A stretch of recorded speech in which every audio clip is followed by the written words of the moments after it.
Welcome, Clark, to our garden. Thank you. Thank you very, very, very much for coming. And I think you've been here for a while and we've sort of told you a bit about what the garden means to us and why Freddie designed the garden. And obviously he talks about that moving through that feelings, those terrible dark feelings of depression through to this kind of recovery moment. And having heard you speak before and knowing a bit about who you are, I really wanted you to come to the garden today to obviously to support us, but also to kind of tell us a bit about you and to tell us a bit about kind of what keeps you well and what's important to you in terms of recovery. Well, thank you for asking me, and I'm delighted to be here. And I love the garden. I think Freddie's done an awesome job. You know, the first part that depicts being in that depression, I love it. It's so dark but beautiful. You know, it's quite wintry, and that really resonates with me. You know, it might be glorious sunshine, but you just feel so isolated. You know, you feel so withdrawn. There's no better place than either in bed or on couch with a duvet. You know, it might be 50 degrees, but that darkness is there. And you impose it upon yourself, and I think that reflects it brilliantly. But the best moment, the best part of this garden is this kind of fulcrum, the tipping point, and it's a point where we were discussing. We feel we're at in society. But on your own particular journey, I think everyone's got this.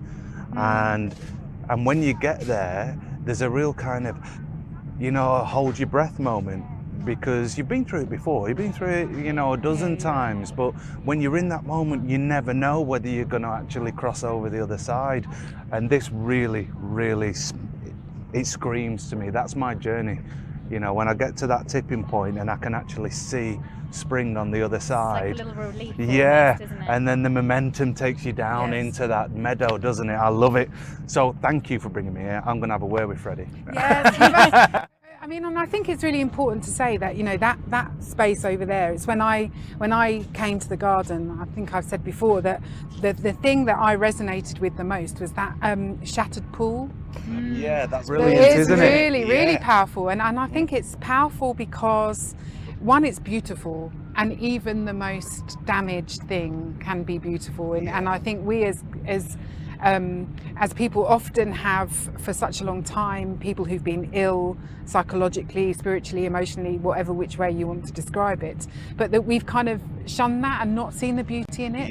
And I hope that what we are doing is in some way showing that there's a different perspective to have, actually, and that there's even hope in the most difficult place. Definitely. I think one of the bits for me was when you're in the clearer space, the fact you've still got the thorny flowers as well, so it's showing that no one's mental health is perfect. So you've still got sort of the rough patches. I totally agree. You know, the beauty of that fractured glass is that it fractures your perspective.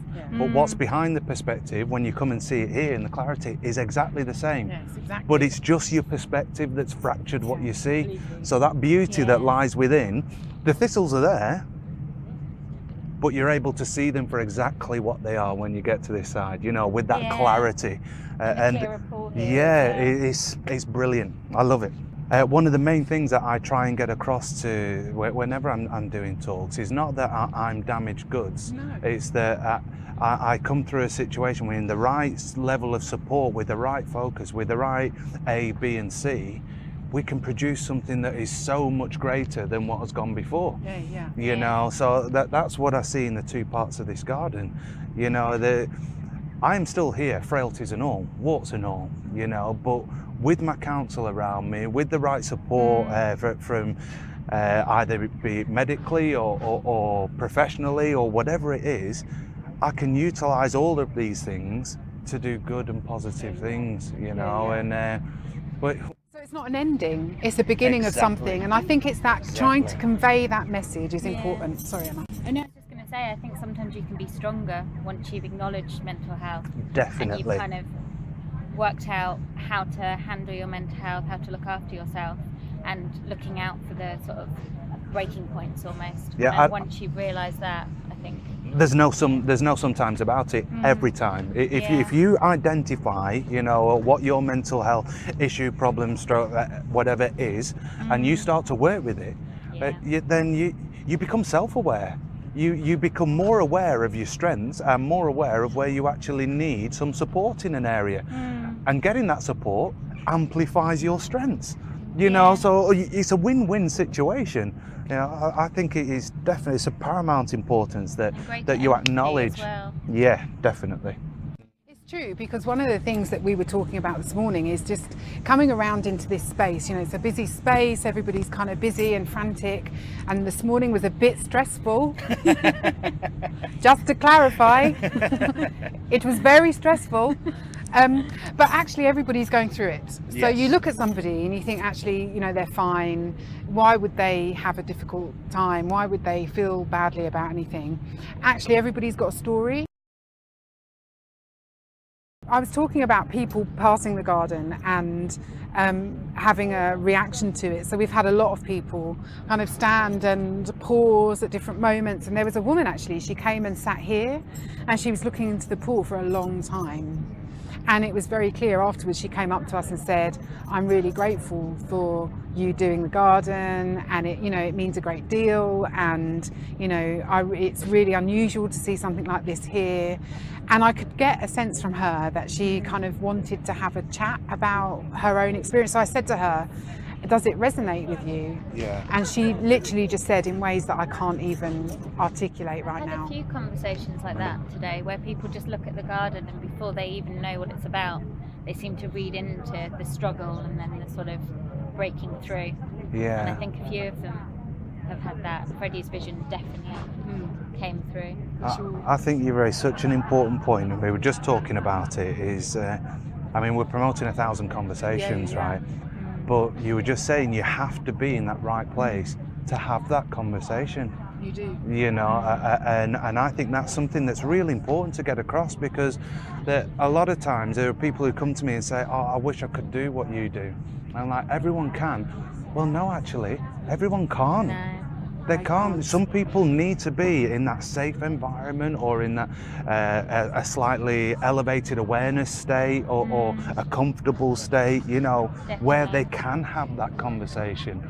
So I think it's really important to make that point, you know. We're not expecting people to talk willy-nilly.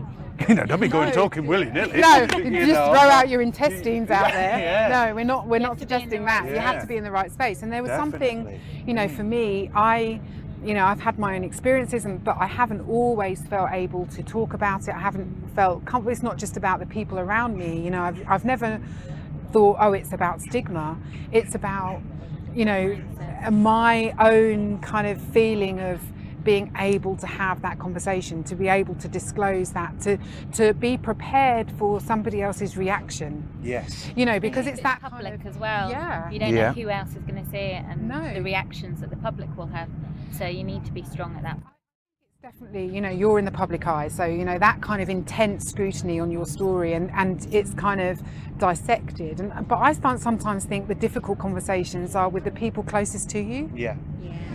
Because sometimes I find it easier to write a blog about it, or to have a quick conversation at work about it. But to actually sit down with my mum, or to sit down with my husband, or, you know, because actually it's about also not hurting them or making them vulnerable.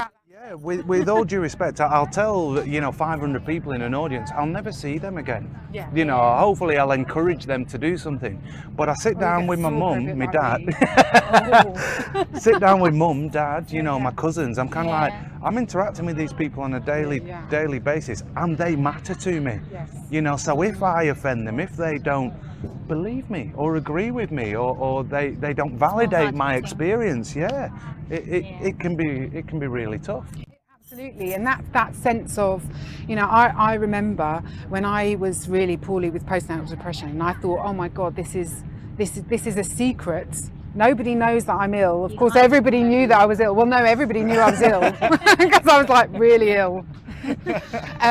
But it was that kind of, I didn't really want to talk about, I didn't want to say the words, I didn't want to, because if I said the words, then people would need to, it was real, people then would need to respond to it.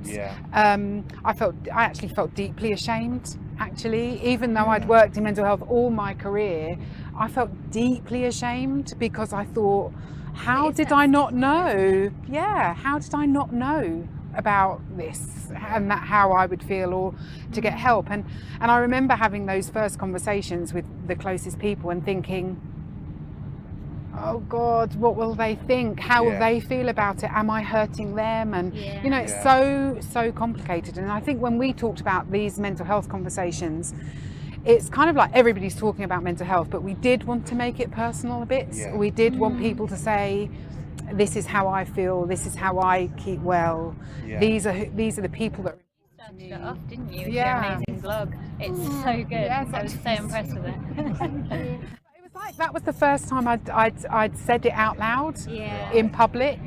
Was it liberating? It was liberating, and I remember that when I wrote it, I sent it quickly to Emma and Thea and didn't look at it again for quite a little while. It was about thinking, is this the right time for me? You know, I was in my new job, so this was, but for me, it felt like I wanted to start as I meant to go on. You know, this is, you know, actually that experience is important to me. It has taught me a huge amount. I want to invite people to our organisation because, you know, because we're a research and policy organisation, people just think we do thinking and think tanking over here, and we don't know anything. On the periphery of the issue. And actually I felt that it was important to be able to do that, continue to do that, because actually that's what makes some of the big changes. But for people to relate to us as an organisation, we had to be stripped bare a bit. People need to be able to empathise and relate to you. They have to, otherwise they don't buy into your journey, you know. And having these conversations, I love being honest, and I think it's, well, it's my first principle. I have 3 tenets, and it's my first is brutal honesty in everyday life. But in having that in the conversation, it does take its toll. You know, so it's not to say that it's easy. I find it easy to talk and easy to be honest. But with that, there does come, like, you know, you give a bit of yourself. There are consequences to it. You know, it's not, it doesn't come with, you know, without consequence or, you know, reaction to you. In fact, you know, actually, when you leave that room of 500 people, you're still going home with you. Devastated, I know. I have my new suit on and everything. You know what I mean? Just... And it's exactly. You go home and you're like, as long as you look after yourself afterwards. Need to. Self-care is important. If I'm around people all the time, I starting, like, my energy gets a bit drained. So I definitely. Then just taking time out for yourself and making sure that you're okay as well. So talking about your, you know, my little care routine and stuff, that is part of it. Oh, okay. Every night, 10 p.m, I sit outside with my pipe and Margarita Taylor on Classic FM. Just for at least 10 minutes. Just I love that you have a pipe as well. I do. I love her. 10 minutes to myself. Every morning when I get up, as soon as I can, I take my meds, I have a pot of coffee, and I have a cigarette with Classic FM. So I'm not that I'm condoning cigarette, but that's my method. Now we've all got our own sort of thing that helps us. I don't like to get ritualistic about it, but what I find that it does is it gives me a constant that I can grade myself against. So like this morning, I didn't have a pot of coffee outside and my cigarette Classic FM. Now, well, it's not to say that my day's gone to pot, but it does mean that tonight I'll reflect and I'll say, why didn't I do that this morning? You know, maybe 2 weeks ago, it was because I really didn't want to get out of bed. It's because I didn't want to engage with that day, which is a different dynamic. So now that I've reflected on that, let yourself have that sort of bedtime almost. Oh yeah, definitely. Curtains, put on some. It's necessary, you know, to have that R&R. But as long as you're conscious, it's a conscious action. And you only do it for a certain amount of time. Definitely. You know, building up to our gala dinner, I put everything in. We had it on the Friday night, and then Saturday and Sunday, my wife and I, nothing. No phone calls. And it's okay. It's brilliant. And give yourself permission. Give yourself, because people can often think, well, I'm just lying about. It's like, but actually you have to give yourself permission to look after yourself. I used to think, well, I'm not working, I'm not studying, I'm not, you know, I'm not going out and having fun and doing those big Facebook pictures of joy and Instagram beautiful, sitting there with a margarita or a, you know, pina colada and the beach, and always thinking, am I living my best life? And actually living your best life is actually about looking after yourself. Definitely. And giving yourself permission to do that. And you know, you're not a bad person if you aren't that glamorous. You know, it's all of those things. Anyone is. Behind the scenes, everyone has those diva days. Yeah. Of course they do. Messy hair days. Yeah, if I don't look after myself at these junctures, then I can't be that good dad. I can't be that mental health advocate. I can't show myself in that nice picture because I'm on my backside. You know, so they're a real integral part of me being as well as possible and being able to take those pictures and go and enjoy a full life. Yeah, no, it's so true. We've had such a lovely conversation with you, Clark. Thank you so much for coming. I think we're your biggest fan club. Well, I am. I think I could run your fan club. I'll be the first sign and up. you'll be the first one. But really, I really appreciate that you've come to visit us today. Oh, thank you. Thank you so much. Thank you.